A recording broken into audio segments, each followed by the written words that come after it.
Salah seorang dari istri-istri para nabi mengadukan halnya kepada Elisa sambil berseru, "Hambamu, suamiku sudah mati, dan engkau ini tahu bahwa hambamu itu takut akan Tuhan.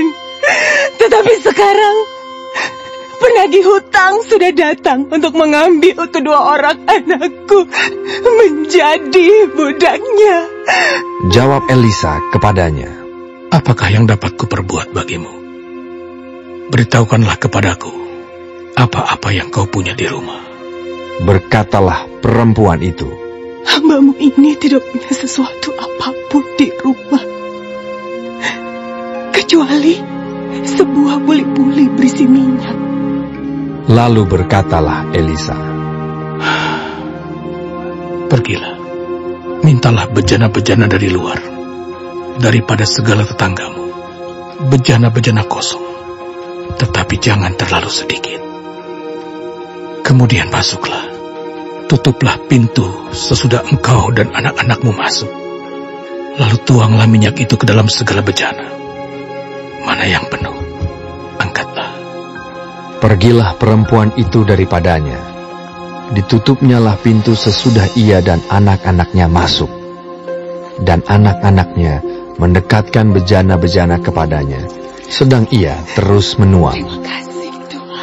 Ketika bejana-bejana itu sudah penuh, berkatalah perempuan itu kepada anaknya, "Dekatkanlah kepadaku sebuah bejana lagi."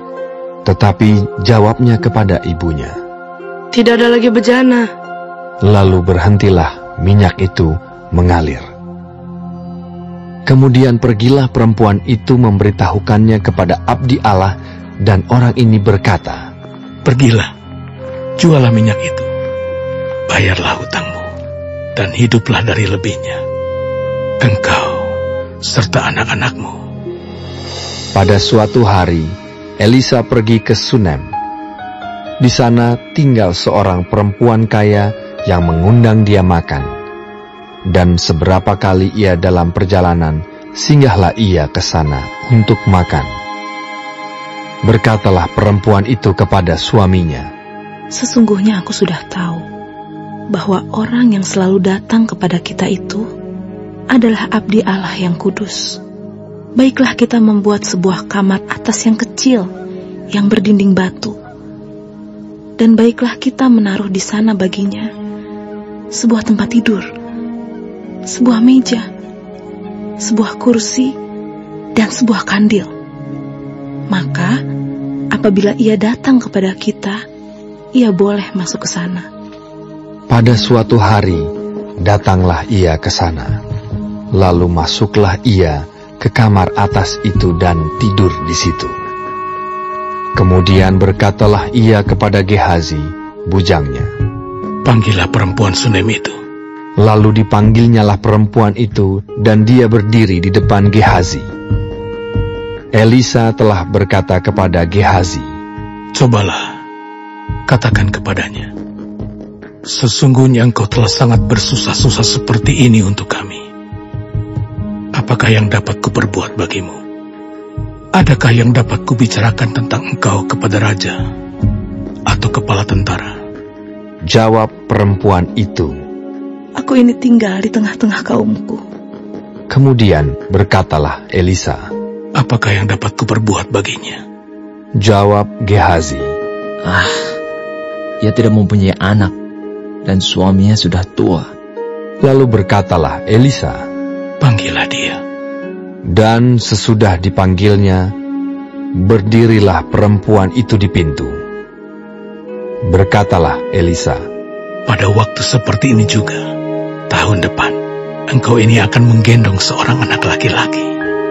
Tetapi jawab perempuan itu, "Janganlah tuanku, ya abdi Allah, janganlah berdusta kepada hambamu ini." Mengandunglah perempuan itu, lalu melahirkan seorang anak laki-laki pada waktu seperti itu juga, pada tahun berikutnya, seperti yang dikatakan Elisa kepadanya. Setelah anak itu menjadi besar, pada suatu hari keluarlah ia mendapatkan ayahnya di antara penyabit-penyabit gandum. Tiba-tiba menjeritlah ia kepada ayahnya.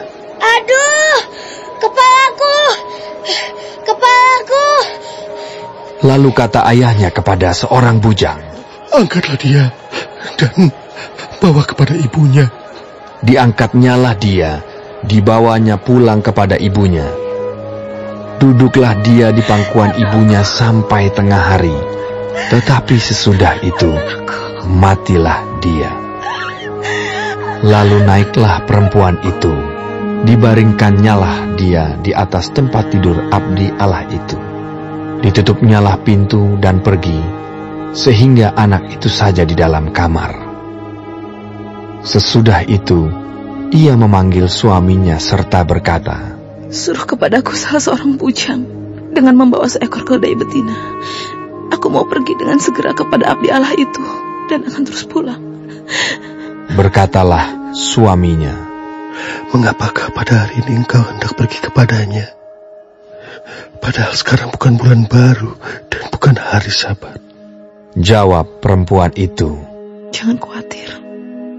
Dipelanainya keledai itu dan berkatalah ia kepada bujangnya, Tuntunlah dan majulah. Jangan tahan-tahan aku dalam perjalananku, kecuali apabila ku katakan kepadamu. Demikianlah perempuan itu berangkat dan pergi kepada abdi Allah di Gunung Karmel. Segera sesudah abdi Allah melihat dia dari jauh, berkatalah ia kepada Gehazi, bujangnya, Lihat, perempuan Sunem itu datang. Larilah menyongsongnya dan katakanlah kepadanya, Selamatkah engkau? Selamatkah suamimu? Selamatkah anak itu? Jawab perempuan itu, Selamat. Dan sesudah ia sampai ke gunung itu, dipegangnyalah kaki abdi Allah itu. Tetapi Gehazi mendekat hendak mengusir dia. Lalu berkatalah abdi Allah, Biarkanlah dia. Hatinya pedih. Tuhan menyembunyikan hal ini daripadaku, tidak memberitahukannya kepadaku. Lalu berkatalah perempuan itu, Adakah ku minta seorang anak laki-laki daripada Tuhanku? Bukankah telah ku katakan, jangan aku diberi harapan kosong? Maka berkatalah Elisa kepada Gehazi, Ikatlah pinggangmu, bawalah tongkatku di tanganmu dan pergilah. Apabila engkau bertemu dengan seseorang, janganlah beri salam kepadanya. Dan apabila seseorang memberi salam kepadamu, janganlah balas dia. Kemudian taruhlah tongkatku ini di atas anak itu. Tetapi berkatalah ibu anak itu, Demi Tuhan yang hidup, dan demi hidupmu sendiri, sesungguhnya aku tidak akan meninggalkan engkau. Lalu bangunlah Elisa dan berjalan mengikuti perempuan itu. Adapun Gehazi telah berjalan mendahului mereka dan telah menaruh tongkat di atas anak itu. Tetapi tidak ada suara dan tidak ada tanda hidup. Lalu kembalilah ia menemui Elisa serta memberitahukan kepadanya. Katanya, Anak itu tidak bangun. Dan ketika Elisa masuk ke rumah, ternyata anak itu sudah mati dan terbaring di atas tempat tidurnya. Sesudah ia masuk, ditutupnyalah pintu, sehingga ia sendiri dengan anak itu di dalam kamar. Kemudian berdoalah ia kepada Tuhan. Lalu ia membaringkan dirinya di atas anak itu, dengan mulutnya di atas mulut anak itu, dan matanya di atas mata anak itu, serta telapak tangannya di atas telapak tangan anak itu. Dan karena ia meniarap di atas anak itu, maka menjadi panaslah badan anak itu. Sesudah itu, ia berdiri kembali dan berjalan ke dalam rumah itu sekali ke sana dan sekali ke sini. Kemudian meniarap pulalah ia di atas anak itu. Maka bersinlah anak itu sampai 7 kali, lalu membuka matanya. Kemudian Elisa memanggil Gehazi dan berkata, Panggillah perempuan Sunem itu. Dipanggilnyalah dia, lalu datanglah ia kepadanya. Maka berkatalah Elisa, Angkatlah anakmu ini. Masuklah perempuan itu, lalu tersungkur di depan kaki Elisa, dan sujud menyembah dengan mukanya sampai ke tanah. Kemudian diangkatnyalah anaknya, lalu keluar. Elisa kembali ke Gilgal pada waktu ada kelaparan di negeri itu. Dan ketika pada suatu kali rombongan nabi duduk di depannya, berkatalah ia kepada bujangnya, "Taruhlah kuali yang paling besar di atas api, dan masaklah sesuatu makanan bagi rombongan nabi itu." Lalu keluarlah seorang dari mereka ke ladang untuk mengumpulkan sayur-sayuran. Ia menemui pohon sulur-suluran liar dan memetik daripadanya labu liar serangkul penuh dalam jubahnya. Sesudah ia pulang, teruslah ia mengiris-ngirisnya ke dalam kuali masakan tadi, sebab mereka tidak mengenalnya.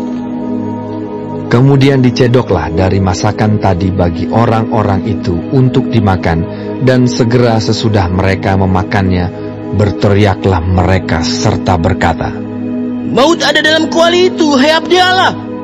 Dan tidak tahan mereka memakannya. Tetapi berkatalah Elisa, "Ambillah tepung." Dilemparkannyalah itu ke dalam kuali serta berkata, "Cedoklah sekarang bagi orang-orang ini, supaya mereka makan." Maka tidak ada lagi sesuatu bahaya dalam kuali itu. Datanglah seseorang dari Baal Salisa dengan membawa bagi abdi Allah roti hulu hasil, yaitu 20 roti jelai serta gandum baru dalam sebuah kantong. Lalu berkatalah Elisa, "Berilah itu kepada orang-orang ini, supaya mereka makan." Tetapi pelayannya itu berkata, Bagaimanakah aku dapat menghidangkan ini di depan 100 orang? Jawabnya, "Berikanlah kepada orang-orang itu, supaya mereka makan.